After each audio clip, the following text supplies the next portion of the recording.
নমস্কার বন্ধুরা, লসাগু গসাগু চ্যাপ্টার আরেকটি সুন্দর অঙ্ক বলছে 6 অঙ্ক বিশিষ্ট ক্ষুদ্রতম সংখ্যার সাথে কোন ক্ষুদ্রতম সংখ্যা যোগ করলে যোগফল 4, 6, 10 ও 15 দ্বারা বিভাজ্য হবে। তাহলে বন্ধুরা 4, 6, 10 ও 15 লসাগু কত হতে পারে? 4, 6, 10, 15 লসাগু হয় 60। এই 60কে 6 অঙ্ক বিশিষ্ট ক্ষুদ্রতম সংখ্যা মানে 1 এর পাশে 5টা জিরো, মানে 1 এর পাশে 5টা শূন্য দিয়ে ভাগ করলে দেখো যেটা অবশিষ্ট হবে সেটার সাথে আর এই 60-এর সাথে বিয়োগ করে যেটা হবে সেটাই আনসার। তাহলে 4, 6, 10, 15 এদের লসাগু করলে কত হচ্ছে বন্ধুরা? 60। 4, 6, 10, 15 ন্যূনতম লসাগু হচ্ছে 60। এই 60 দিয়ে তুমি এটাকে ভাগ করলে কত হচ্ছে দেখো,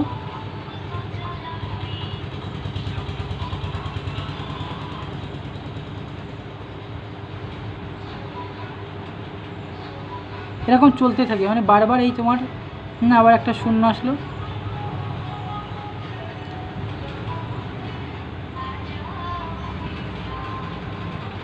যাই হোক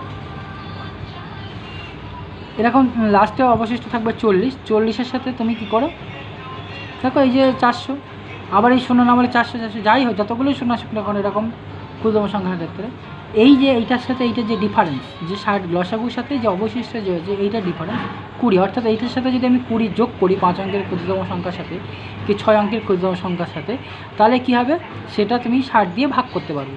তাহলে অ্যান্সার কী হচ্ছে বন্ধুরা? 20। অর্থাৎ 6 অঙ্ক বিশিষ্ট একটি ক্ষুদ্রতম সংখ্যার সাথে ক্ষুদ্রতম সংখ্যার সাথে কোন ক্ষুদ্রতম সংখ্যা যোগ করলে, তাহলে হচ্ছে নিম্নতম 20 যদি এটার সাথে যোগ করা হয় তাহলে সেটা কি হচ্ছে? যোগফল এত এত দ্বারা বিভাজ্য। তাহলে আশা করি বন্ধুরা অঙ্কটা তোমরা বুঝতে পেরেছো। এই অঙ্কটা এসেছিলো পিএসসি ক্লাসে 2000 সালে, এবং এগুলো আমাদের কলকাতা পুলিশ থেকে এসএসসি সিজিএল বিভিন্ন পরীক্ষাতেই আসে, একটু হয়তো ঘুরিয়ে দিয়ে দেয়, কিন্তু অঙ্কগুলো খুবই সহজ। আশা করি বন্ধুরা তোমাদেরকে আমি বুঝতে পেরেছি। যদি পেরে থাকি তোমরা চ্যানেলটা অবশ্যই সাবস্ক্রাইব করো, অঙ্কগুলি বেশি বেশি করে শেয়ার করো। ধন্যবাদ।